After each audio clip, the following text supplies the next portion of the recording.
All right, copy. Go to Facebook. It has been tweeted, and we are officially live on Twitch right now. Yay. Let me retweet it on my page. If my Facebook will load. Yeah, my internet's been really kind of slow. Yeah, my laptop's been acting weird the last couple of days. Oh, man. Ever since the new iOS update, my iMac has been like mud. Nothing. That's how it always goes. I had to restart it multiple times just to get stuff to work. All right, that's posted. Let me share. Share on my page. All right. This is exactly how I do the AMAs. I start and I'm like, all right, guys, just give me a couple of minutes so I can share it. And then I'll share it on my personal Twitter.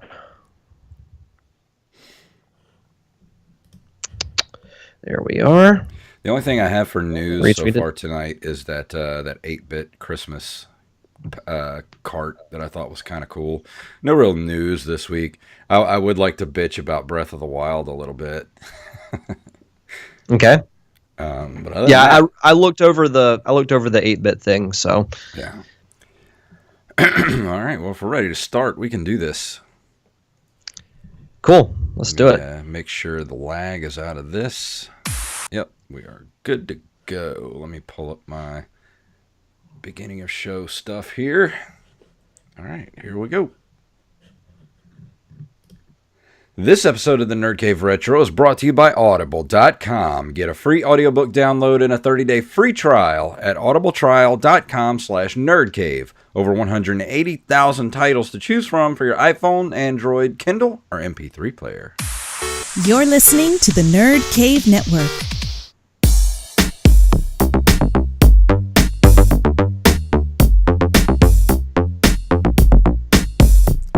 Wicked.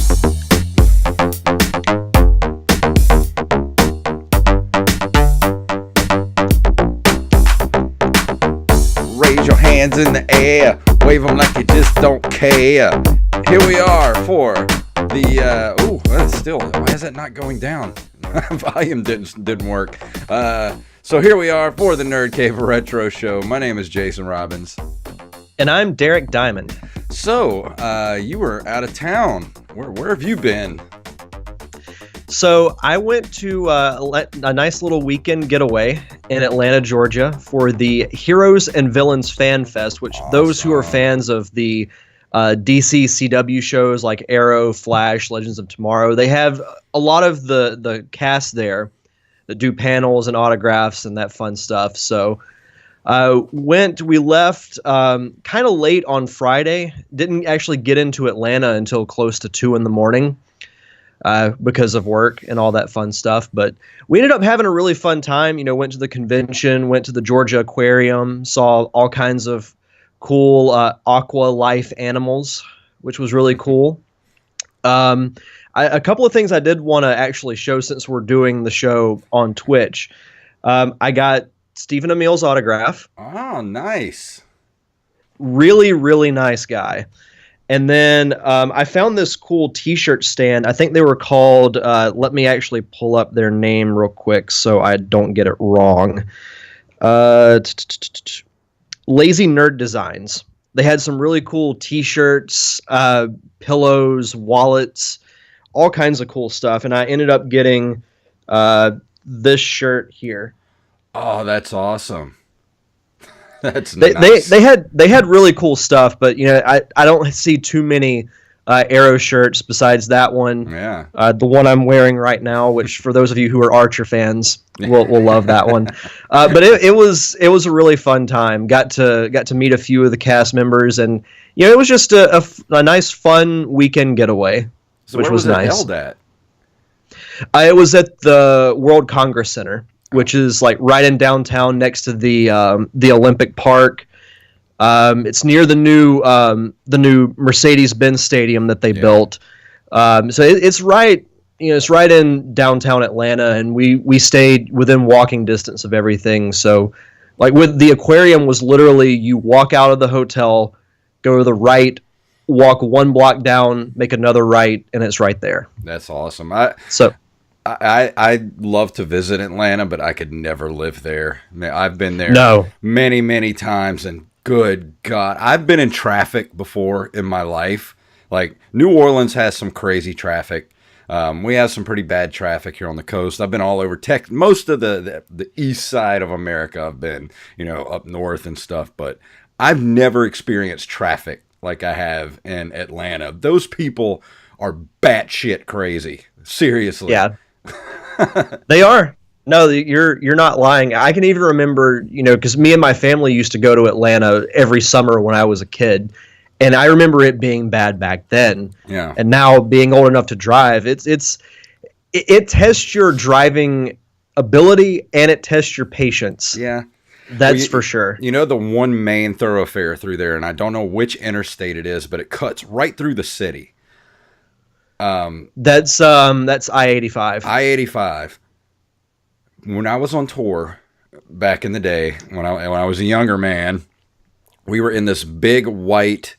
Have you ever seen those like church vans? Those like they seat like 15 people. We had one of those that was converted, into a band van. And we had this giant trailer on the back that held all of our equipment.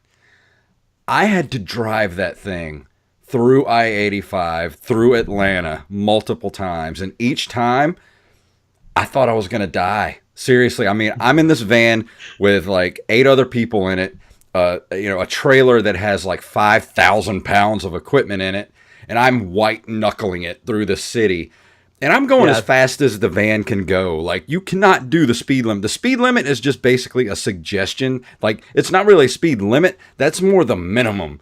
That's the minimum you need to be going in order to not die a fiery death. So, the speed limit's like 75 through there. And you have to be doing at least 90 to have people not, like, just flying past you like you're sitting still. And I'm in this van doing like 90 miles an hour. The engine is like redlining, and I'm scared to death. And I will never, ever do that again for the rest of my life. I would rather die than have to do that ever again. For anyone who's never done it before, I will warn you, it is quite an experience, because we had actually went to go see Justice League last night. So just imagine going through Atlanta on a Saturday night. No, I don't want to. I'd rather just fly into Atlanta, take a cab or, an Uber, wherever I need to go, and then fly out. I don't ever want to drive into that city again, ever. Yeah, and if you live in Atlanta, I'm sorry, but you people are nuts. And you don't know how to drive. No, you're absolutely right. But all in all, it was a really fun trip. Yeah, well, that's cool. This weekend was pretty mellow for me. I actually spent most of my day today sleeping, so I'm pretty wide awake right now. Nice. I stayed up late last night. I actually texted you. What time did I text you last night? It was pretty late. Let me look real quick. It was right around the time Justice League was ending. Yeah. Whenever you texted me. Around 11:30 last night. It was right around 11. Okay. I was having a bit of a problem trying to get through crap, what's the name of that one? The camel on Zelda Breath of the Wild, the camel I think it's like Van Meadow or something like that. I'll look it up real quick. I went through that one, and I got to Dragon Blight Ganon to fight. And it took me 2 days to get through it. Because I don't have the Master Sword or anything, which is everybody's saying, you should have the Master Sword before you go into that fight. But basically, it took me no less than probably, I'd say 30 tries is probably a conservative number to actually get through it. And over the course of 2 days, so I got so mad last night, I texted Derek. I don't remember my exact text, but I think it was like, I'm giving it 2 more shots, and if I don't get it in the next 2 tries, I'm giving up on this stupid game. It's paraphrasing a little bit, but yeah, that's basically what you said. And it was the second It's Van try. Boris, by the way, was the divine beast. Yeah. And I got through the second try, and I got him. Barely. Like, I'm not kidding. I used up every single one of my weapons. Every single one of my arrows that I had trying to get through this fight. And it got down to, I could get through the first and the second phase of the fight pretty easily. But it was the third phase of the fight was getting kind of rough because I would have to do a quick switch between, because all I had left were a couple of pole arms. And you have to be able to use a shield in order to block his attacks, and you have to be perfect with it because of the way he hits you. And if you block it perfectly, then you can come back at him, and you have to switch between. If you don't have like a one-handed weapon, you have to switch between using the shield and then switch over to your weapon real quick, and then hit him as hard as you can, and then you got to switch back over to using the shield. Well, I got to the part where he had hardly any health left. And I had one of the Guardian pole arms left. That was all I had left. I had nothing left. And I had got in a lucky shot with him coming at me. And I just barely blocked it with the shield. And I pulled out the pole arm and I started hitting him. And when you hit something, when your weapon breaks, it hits them with like an extra bit of energy. Because you break the weapon. That's how I killed him. Was with that. Oh when my God. Weapon broke. It hit him with enough power to take off the rest of his health, and it killed him. If my wife wouldn't have been sleeping next to me, I would have jumped up and started screaming for joy. It was amazing. So I immediately texted Derek, and I was like, "I did it! I beat him!" I beat him with like 10 exclamation points next to it. I'm serious. I went through every single one of my weapons. I had almost all of my food, whatever potions I had, and every single one of my arrows I went through during that stupid fight. It took everything I had to get through it. But I did it. To me, that was was the most difficult of the 4 Ganons you have to fight in the Divine Beast. So. But I will say, was that your second one? Yeah, that was my second one. Okay. I would recommend for the last 2, you should get the Master Sword. Okay. The only thing is you'll need at least 13 hearts in your life meter, because the way you get it is once you go through the Lost Woods and you find it, you have to pull it out of the pedestal, but it'll actually like suck up your health as you're doing it. So if you have 12 or less, then it's going to kill you. So basically what I should do right now, instead of going after the other 2, I should go ahead and go find all of the, what do you call them? The shrines. The heart. Yeah. Go ahead and find all the shrines, all the map. What do you call those? The map things, the big tall spheres that you have to go up. The tall towers. Yeah, I can't remember their exact names, but so I should go ahead and do all that before I even go through to get the other 2. Well, it'll make the fights a lot easier. Okay, yeah, because I can't do that again. that took too much out of me trying to get through that fight. The only thing with the Master Sword is it never breaks, but it does run out of energy, so it has to recharge. But when you're in the Divine Beast, it will never run out of power. So you can use it on enemies inside the actual beast, and then when you do the boss, you won't have to worry about it running out of power. There is a way for you to unlock the unlimited power, but it's through DLC, which is very, very hard. Like you have to do this thing called Trial of the Sword, where you go through all these different rooms, and you start out, you have no armor, no weapons, no nothing. And you basically have to find like tree branches to go through like the first 2 or 3 levels of this trial. And then you'll get like your bow and arrow, a sword, and all that kind of stuff. And limited armor. Like you might get, like a shirt or something, or pants, but that's about it. I haven't heard of that. It's really hard. It's really hard, but it will test your abilities in that game for sure. It took me forever to beat it. Well, leading up to that, the camel machine, I can never remember the names of them, but leading up to that was pretty hard too, because you had to go get the helm for the little girl, the queen. And I can't remember the name of that. I can't remember the name of any of the stuff in this game. Sorry, I sound like an idiot. I can't remember her name, but she's basically the queen of the Gerudo tribe. Yeah, that's it, Gerudo tribe. I don't know why I couldn't think of that. But you have to go through, you have to go find the mask, and that is a stealth mission. If there's two game types that will break a game for me that I hate. I hate stealth missions, which is why I've never gotten into like Assassin's Creed or what were those games, Splinter Cell. Never got into those games because I do not like stealth. And another thing that will break a game for me, I don't like escort missions. And World of Warcraft, I don't like those either. Awful about this escort mission. There's nothing worse than having your game come to a screeching halt because you've got to escort and protect some slow-moving NPC across the entire map. It breaks the... I will literally quit a game if I have to do an escort mission. That's how bad it is for me at this point. Yeah, those are pretty awful. I'm not going to lie.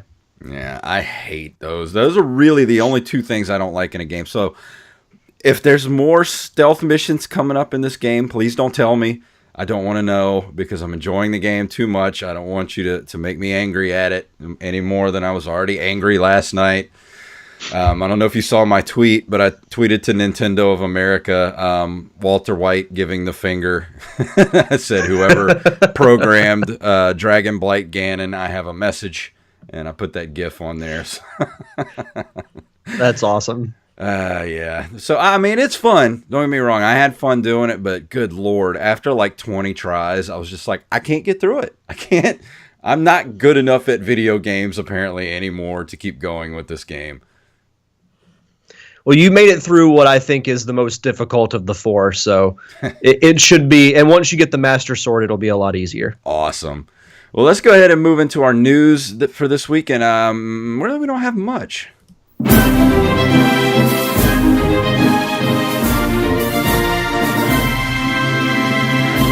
This is something that popped up in my Twitter feed the other day. It's from retrousb.com. And it's a cart called 8-Bit Xmas 2017, and it's priced at $72. And that might seem like a little lot, but this looks really cool. This year's Xmas cart is a multi-cart that contains all 9 previous year's 8-Bit Xmas carts in one. I don't know if you've ever heard of this. I never heard of 8-Bit Xmas before, but it actually sounds pretty fun.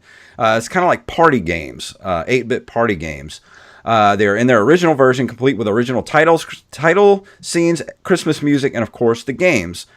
As well as being a multi-cart, this cart also contains an LCD screen in place of the label. The screen changes depending on what game you select. And they have a little YouTube video here of the actual cart itself. This got where the label is, and it's an 8-bit Nintendo cart, and where the label is, there's a little LCD screen, and it constantly changes depending on what game you're playing on the cart, which I think is awesome. Have you? Yeah, seen, that's really cool. Did you see the video for it? I didn't get a chance to watch the video, but just the whole concept of this thing, it looks really neat. So I do want to go back and watch the video. But it looks like a lot of fun. This looks like something I might actually spend some money on. I have to see. The system compatibility list includes, it works on authentic Nintendo systems, including PAL, North American and Asian systems. Works on HDMI systems like the AVS. Works on clones like the FC Twin, NEX, Yobo, and Retro Duo. Untested on the Famicom using 72 to 60-bit pin converters, but it should work. And it's also untested on portable systems, likely to work, but your batteries won't last. And then it does not work on stolen software emulators like the Retron 5. It is very interesting. Like I said, I love the concept of this, and I will check out the video once we finish recording. Yeah, this looks really cool. Like I said, this popped up on my feed the other day. I was like, "What is this?" Because they had the little video, a GIF of it, on the actual Twitter account for them and the tweet, and I was like, "What is this?" And it's got like little Christmas light. It's like a clear instead of a gray Nintendo cartridge. It's clear, but it's got like Christmas lights in it. It's really awesome. So if you get a chance to check it out, just head over to retrousb.com. They're also on Twitter at retrousb. Absolutely. So let's go ahead and move into this month in video game history. In November of 1982, Konami releases Time Pilot. I need to check this out because I've never heard of this game before. I actually haven't either. I do like the cover, the arcade flyer. It looks straight out of like it looks just so 80s like, and I love the almost cartoonish feel of it too. It's a multi-directional scrolling shooter arcade game designed by Yoshiki Okamoto and released by Konami in 1982. Distributed in the United States by Century. It is a time travel themed aerial combat game that allows players playing to fly across open air space that scrolls indefinitely in all directions. That sounds kind of cool. It does sound cool. Also in November of 1982, Microsoft Flight Simulator 1.0 is released for MS-DOS. It becomes a standard compatibility test for early PC clones. Yeah, my Flight Simulator was actually pretty popular throughout the 80s and 90s, the Flight Simulator games. Well, even I think Google has one now that you can do. They do some type of flight simulator, and like I've briefly dabbled into it, but I've watched people do it, and just even watching it's fun. Yeah, it was pretty much the standard that all flight simulators were based on that came after that. Yeah. On November 14th of 1987, Sierra Online releases Space Quest 2 Vohal's Revenge, the second game in the Space Quest series. We talked a lot about Sierra Online before, especially in this month in video game history. All the Quest series that they had. I mean, they had these people were cranking out games in the 80s, and it was the Sierra Online games were cool, especially the gold box ones, where you could actually port your characters over to the next game. Yeah, I remember us briefly mentioning that aspect. I've never heard of Space Quest, but I will say it sounds kind of like the name of some type of 80s show. Oh, yeah. Like you'd see a show on TV called Space Quest. Space Quest! I would watch that. I would too. In November of 1993, LucasArts releases Sam and Max Hit the Road. I've not heard of this game either. Oh, you don't remember the Sam and Max games? They were pretty big back in the 90s. Mm-mm. Yeah, they had quite a few Sam and Max games that were released in the 90s. The cover looks kind of familiar, but it's not really ringing any bell. The normal art that you would normally see with Sam and Max games. This is cover artwork by Steve Purcell. If you look up Sam and Max, you'll see a little bit more of a...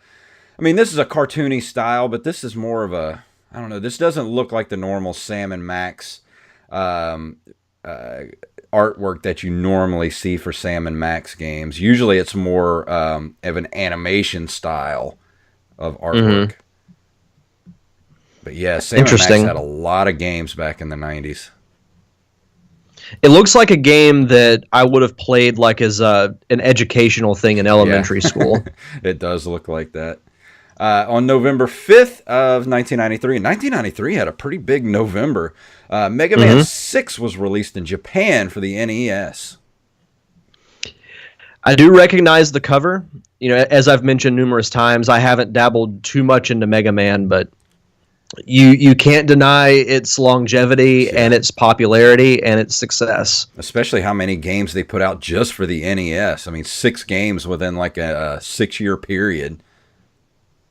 That's insane. And yeah, I remember him combining with Rush, his dog, because he's on the cover where he has, like the jet boosters on his back. And I always thought that was kind of cool. Yeah. Let's see. On November 11th, 1993, Virgin Games releases Disney's Aladdin for the Genesis, voted Genesis Game of 1993 by Electronic Gaming Monthly. I didn't know it was voted Game of the Year for the Genesis. I didn't know that either. That's nuts. It's a really good-looking game, though. I mean, it holds up to today. It very much looks animated. It's actually, according to Wikipedia, it became the third best-selling Sega Genesis game of all time. Oh, I don't doubt it. And there are more than 3 Sonic games, so that tells you that it outsold even at least one of those games. Wow. Well, Disney, was this made by... Oh, this was by Virgin Games. I thought maybe it was by Capcom. And that's weird because most Disney games were developed... here it says... the NES and Game Boy received a reworked port. One of the several video games based on the film, including another game that was released in the same month by Capcom for the Super Nintendo Entertainment System. That's weird. Yeah, it says here the game sold 4 million copies at the time of its release, making it the third best-selling Sega Genesis game of all time after Sonic 1 and Sonic 2. That's nuts. Huh. Wow, because like I said, most of the Disney games were actually made by Capcom, which it looks like a Capcom game, but it was developed by Virgin. Maybe it was developed by Capcom and distributed by Virgin. I don't know. I have to look deeper into that. Also on November 15th of 1993, Clay Fighter is released in North America for the SNES. Did you ever play Clay Fighter? Very briefly. I know it was made as kind of a knockoff on the Street Fighter games. Mm-hmm. It was one of those games like I kind of wanted to get into it, but I remember playing it like as a store demo. Yeah. But I never actually owned it. I think I rented it one time. And games like this were a dime a dozen also back from like, I'd say like 92, 93 to 95, 96. There was just a slew of fighting games for the SNES that were trying to capitalize on the success of Mortal Kombat and Street Fighter 2, but none of these games even compared. Most of them have just gone the way of of forgottenness by now. Yeah. But Clay Fighter still kind of sticks out as I used to see a lot of advertisements for Clay Fighter, especially like in comic books of the time, and especially Nintendo Power. So I still remember this one, even though it probably does not hold up at all. No, I haven't played this game since probably it first came out, but I would venture to say that you were probably right. And closing out this month in video game history, on November 23rd, 1993, Sega releases Sonic the Hedgehog Spinball for the Genesis. I never played this on the Genesis, but I love this game on the Game Gear. It was probably my favorite or second favorite Sonic game to play on the Game Gear because it's basically pinball, but with a Sonic twist to it. That's awesome. And to me, it was like the perfect travel game, because it's pinball basically. It's a fun game to pass the time. And there was a little bit of a story to it, but I never actually beat this game, but I just liked it from the pinball element because I actually, when I was growing up, I went through a phase where I was a huge fan of like pinball. I would try and find pinball machines to play. Mm-hmm. I remember there being like a space-themed pinball game on my computer that I would play all the time. So yeah, this game it came out especially around the perfect time because that's when I was kind of going through that phase. That's something you don't really see anymore in gaming, even in like kind of... so like maybe on like eShops or something, like you would think that somebody would do pinball games still, because it seems like it would be a cheap game to make, and you could do like, you can make a very easy app for like the iPhone or something. Like that would be the perfect, maybe there is. I don't know. I haven't looked for a pinball game in so long. Maybe there are a lot of pinball apps, but that just seems like something that's gone the way of the dodo as far as gaming is pinball simulators.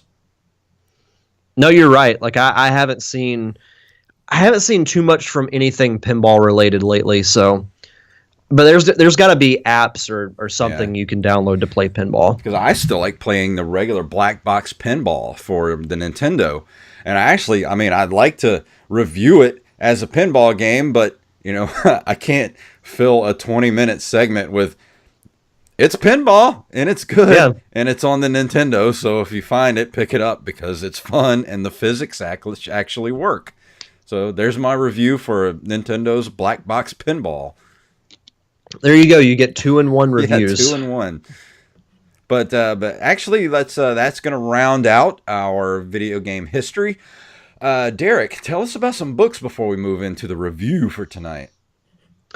So for you, the listeners of the Nerd Cave Retro podcast, Audible is offering a free audiobook download and a free 30-day trial to give you the opportunity to check out their service. I'm almost done with Legends of Luke Skywalker. I'm a little over halfway through with it. I will have a couple of days off this week, so I hope to finish that up. We got Thanksgiving coming up this week, so I've got Wednesday through Sunday off, so should have some time to finish it up. It's kind of gone through a little bit of a lull. Like the beginning of it really intrigued me, and now it's kind of fallen off a little bit, so I hope that it picks back up. Long story short, it's a collection of stories that this group of ship workers are telling that they've heard about Luke. Some of them sound like they could be true, and others are just completely outlandish and over-the-top funny kind of way. But the concept of it has grown on me, and there is one story that I think leads into The Last Jedi, or at least Luke's mindset going into The Last Jedi. So that part has been very intriguing. But yeah, they've got all kinds of books. Star Wars, if you're a gamer, they've got books from Halo, Gears of War, Mass Effect. They have mysteries, fiction, nonfiction, romance. They have anything. And that's what's so great about Audible. If you don't have time to sit down and read a book like I do, Audible's a great service. You can listen to it, while you're at the gym, while you're driving to or from work, or even if you're at work. If your work gives you the opportunity to do that, then there you go. But to do that, go to audibletrial.com/nerdcave. Again, that's audibletrial.com/nerdcave for your free audiobook download and 30-day free trial. And tonight we're going to be talking about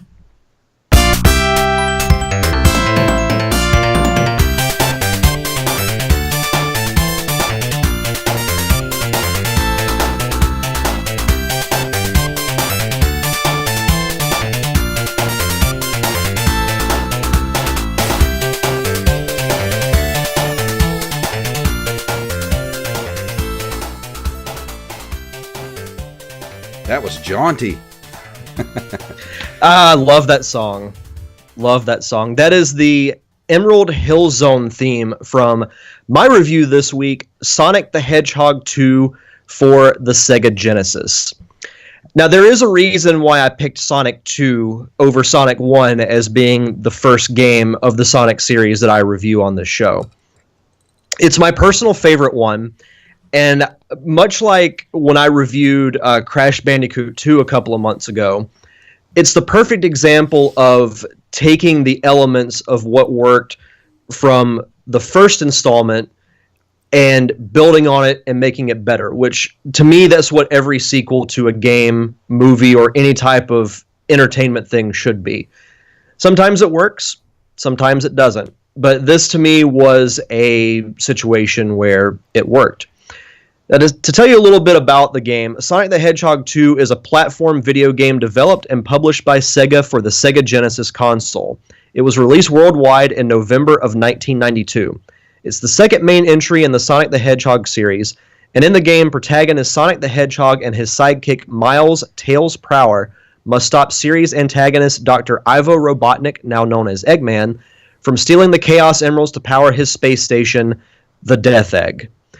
So, for those who have played a Sonic game, you know how it works. You control Sonic and you run through the worlds as fast as you can, collecting rings and Chaos Emeralds and whatnot along the way.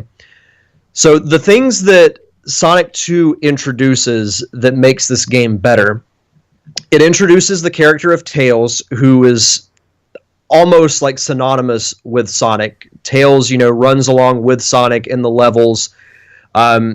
What's cool is you can join at any time. Like if you have a friend or sibling who wants to play the game with you, you can literally plug in the second controller and they automatically take control of Tails. So doing kind of a co-op thing, which I don't remember that being too big of a thing back then, because you could do 2-player like with a Mario game, but what you would do is you would play through a level as Mario, and whoever was Luigi would have to go through that level as well on their own. So it's not like you're really working together. It's just you're kind of playing the same game. Like the Contra games are really the only other kind of games that really readily come to mind where a second player can pretty much jump in at any point. Mm-hmm. Yeah, so getting to actually truly do teamwork, and it really works in what's called the special zone, where if you get 50 rings in a level and you find a star post, which is basically like a saving point, so if you die, you start at that point. This little ring of energy builds above the star post. You jump through it, and you go to what's called the special zone, where you have to collect a certain amount of rings. You're running through basically a half pipe, and you have to run through and collect a certain number of rings in a certain amount of time. Now, there will be bombs and obstacles that will try and stop you along the way. But if you make it to the end, you get a Chaos Emerald, which there are 7 of those. They're jewels that in the story basically contain power that can be harnessed for anything. Robotnik wants them to power his space station, which is called the Death Egg, which is a play on the Death Star. But if you collect the 7 emeralds, you could do it in Sonic 1, but they didn't really serve a purpose. You just kind of collect them for the sake of beating the game 100%. But in this game, it also introduces Super Sonic, which when you get all 7 emeralds and you get 50 rings, you transform into Super Sonic, which is like a gold version of Sonic, and he's invincible and also quite a bit faster.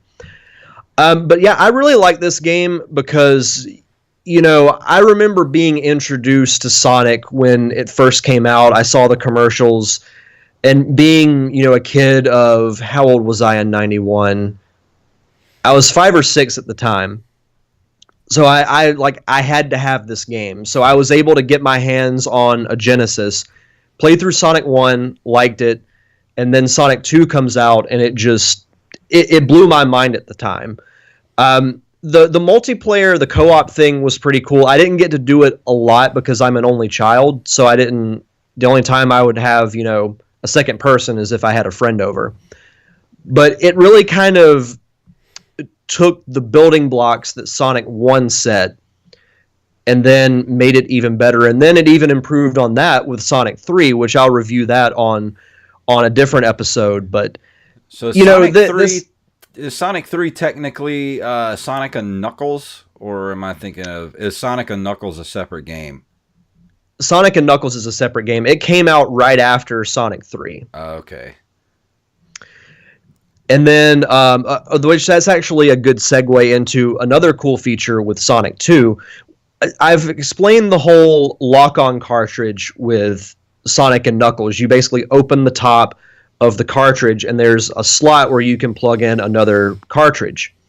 You can put Sonic 2 on top of Sonic and Knuckles, and you can play through the entire Sonic 2 game as Knuckles. And he has different abilities than Sonic does. So it makes it for a completely different playing experience, which is really cool. Like that whole concept to me was so revolutionary at the time, and I don't feel like it gets the credit that it deserves, because Rare tried it with the Banjo-Kazooie games and they couldn't do it, but the Genesis did it years and years before with the Sonic franchise. But this to me is the most replayable also of the Sonic games, just because all the zones are so fun, and they all provide different challenges, and I love that in a game, especially. I would consider Sonic to be a platforming game, even though it's different than a Mario game, but I would still put it in that genre. It gives so many different challenges. Like you'll do one where you're basically in the sky, and you have to jump from cliff to cliff so it's to not fall. The next one will have, will be in like an aquatic ruins area where it's mostly water and you have to find air bubbles to keep breathing so you don't die. And the music is so good. That to me is one of the best things about the Sonic franchise, is just the music in general. Yeah, especially with the 2D games. The one that you played, the Emerald Hill Zone theme, is one of my all-time favorites. And that's one thing I love, honestly. Go ahead. I was going to say, that's one thing I can say about the Sonic games, is they did have some of the best music of this era. I mean, don't get me wrong, I love the Mario music and stuff, but Sonic the Hedgehog, that, especially the first game, that theme will just get stuck in your head, and just it's that earworm that all those games sort of had, and you had to have something that was really good like that, because you're going to be hearing that stuff a lot. You don't want to make a video game music that's going to drive somebody crazy. You want to have stuff that's like a good earworm to get stuck in people's heads. Mm-hmm. You could go through the entire soundtrack of Sonic 2, and there might be one track that I might skip. Like the soundtrack is that good. It's that catchy, and they all fit their respective level. And that's kind of crazy to me, because I can think of even some Mario songs where I'm just like, okay, that one was kind of cool. But with Sonic, with the 2D versions, like the 3D games are, to me, their own separate thing. Yeah. But all the music has been good for the Sonic games, and I remember this game even being like really highly praised and really kind of put Sega on the map. Sonic 1 did it to an extent, but Sonic 2 really, it even helped them out financially too, because it says here, Sonic 2's financial success was a major factor in Sega catching up to Nintendo in the early 90s console wars. It brought their market share up to 50% within 6 months of its release. Well, you're not the only person that, I've heard over the years saying that Sonic 2 was not only their favorite Sonic game, but possibly, their favorite Sega Genesis game. So Sonic 2, I even remember at the time, Sonic 2 was a pretty big deal. And it even says here that Sega launched a $10 million advertising campaign for Sonic the Hedgehog 2, which you got to think, in 1992, with the rate of inflation in 1992, that was probably the equivalent of like $40-50 million at the time. Yeah. And this game's even been, remastered so many times as well. It was remastered for smartphones in 2013. It's on, God, who knows how many compilations. I know they did at least 2 for the GameCube, and it was on those, Xbox, PlayStation. It's been remastered and re-released so many times. And I remember back in, let me look up the exact date. It was in 20... All right, so it's for 20th anniversary, so it had to be 2011. Sega released a game called Sonic Generations, which is like a tribute in a way to the history of the franchise, because you go through a lot of the old levels in the older games. And, they had the Green Hill Zone from Sonic 1, obviously, because that was the first Sonic level that was ever seen. And then from Sonic 2, they released the Chemical Plant Zone, which is my favorite level from that game and my favorite song from that game. So going back through and playing it, you play through it as a 2D version of Sonic, where it's basically like playing the old Genesis games, and then modern Sonic, which is kind of a hybrid of 2D and 3D. Yeah. But I remember the first time I played through that in the classic mode, I was just flooded with memories. Like I could remember sitting in my parents' living room playing that level on the Genesis on their TV. And it brought me back to such a cool mindset. Yeah. So I'm a huge fan of of this game. You know, like I know we've talked about maybe at the end of the year doing like our 10 favorite retro games of all time. Yeah. And this is for sure on it. You know, it was to me the peak of Sonic. To me, I don't know if Sonic will ever be as good as he was during this game, because it was just, it fit everything. It fit that style of play, the story, the music, all of it. It's easily, to me, the best Sonic the Hedgehog game ever made. And if no one's ever played it, definitely check it out, because if you're a Sonic fan and you just love running almost blindly through levels as fast as you can. Now, at times you can't because there are obstacles in the way, but it's a really, really fun game. It's one of my all-time favorite video games. And to read some of the reviews, as far as number score goes, Electronic Gaming Monthly gave it a 35 out of 40.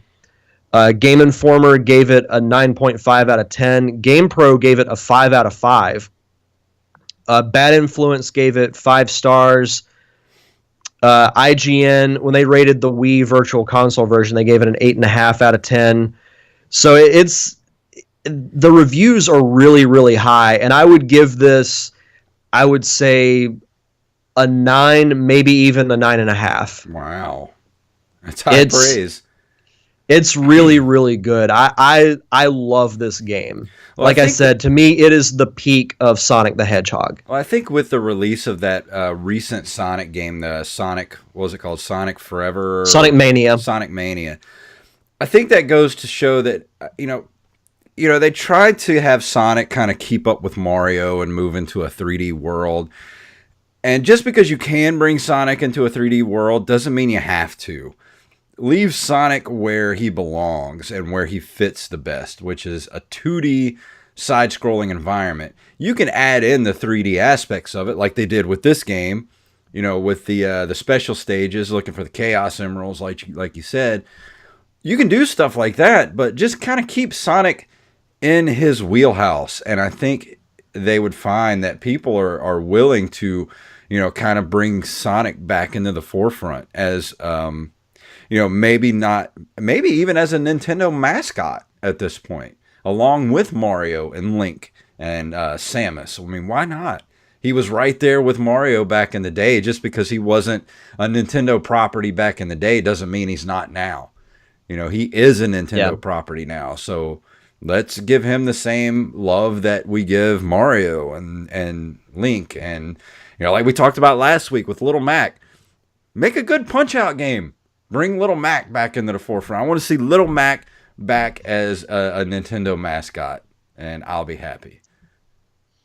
I'm picturing a T-shirt with Mario, Link, Samus, Sonic, Little Mac, all these characters, and just like in a circle, and then you just put the Nintendo logo right there. Yes, that's actually a good idea for a T-shirt. I might do that in Photoshop and see if I can submit it to Nintendo and be like, make this a shirt. It would actually make them money, so they probably won't do it. Yeah. If I make it myself and I make the money, they'll damn sure come after me. I'll tell you that. Oh, for sure. Yeah. They'll have like representatives at your door within the hour. Like, I actually have a black shirt with a red Nintendo logo on it that I made at work because I work at a T-shirt shop. And sometimes I'm scared to wear it at, like, you know, conventions and stuff, because I'm like expecting a Nintendo rep to come and grab me by the shoulder and be like, "Where'd you get that shirt?" You'll see 3 guys in suits that just kind of look at you, and then they look at each other like, "Oh no, it's happening." No. I know, they're coming after me, taking my shirt. Not my shirt. They're gonna take me away. But I think that's gonna do it for this week, unless you got anything else you want to bring up. No, just be sure to check out the Derek Diamond Experience.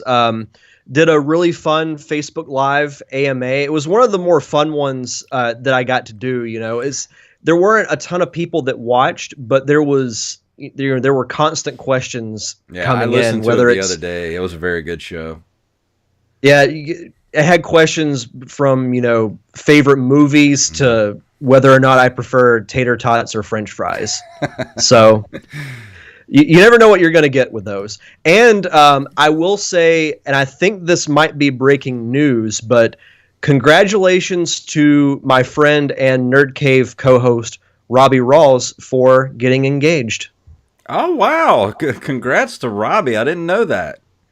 I haven't been on Facebook lately, so I don't know what's going on with anybody. Yep. Yeah, it happened. So congratulations to him and his now fiancée, Holly. So good stuff.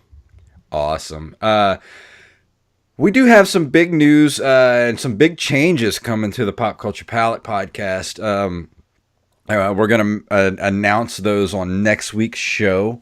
So if you listen to this show and you listen to Pop Culture Palette, we do have some big changes coming. Nothing bad, like don't worry, especially if you're a Patreon supporter, don't worry. You're still going to get your same amount of shows every month, but we're going to have some major changes to the show because we've kind of gotten away from what we originally wanted the show to be, and we got some really cool stuff that we want to do for the show. So something we've been talking about for a while, and I think we're ready to pull the trigger on it. So listen to the show this coming up week. But you can listen to last week's show. Go to pcpradio.com. You can download it on iTunes, Stitcher, wherever you listen to your podcast from.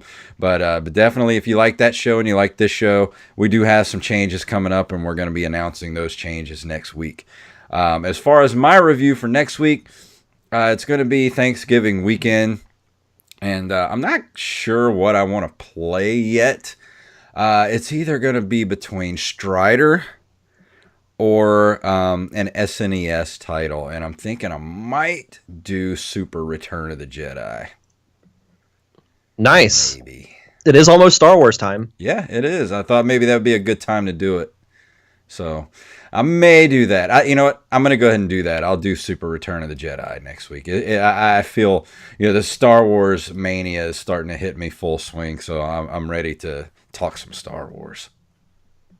I like it. So that's it. We can go ahead and we'll go ahead and get out of here for tonight, play our music. And if you would like to email us, you can email us at nerdcaveretro@gmail.com. We're on nerdcaveretro.com. We're on Instagram and Twitter at nerdcaveretro, at jfunktastic, at Derek_Diamond. And we're also on Facebook at facebook.com/nerdcaveretro. And don't forget to go on iTunes or wherever you listen to our show, leave us a review. That helps put us in front of more people, and it'll grow our audience, and the show will get bigger and better. So all it takes is go over there and give us a thumbs up review, or actually write how much you love us. So please do that, and we will see you next week. So Derek, tell them what it's all about. May the way of the hero lead to the Triforce.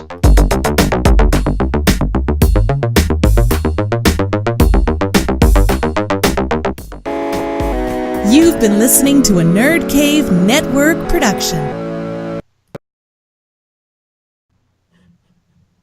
Ooh, that was a fun show. Yeah, I like that one. That is episode. What episode is that? 62. Should be 62. NCR volume 62. And before we get out of here, I want to say thank you to Twitch and everybody that's going to watch the show there in the archives or on YouTube. Thank you for joining us, and we will see you next week. So, bye. Absolutely. Bye.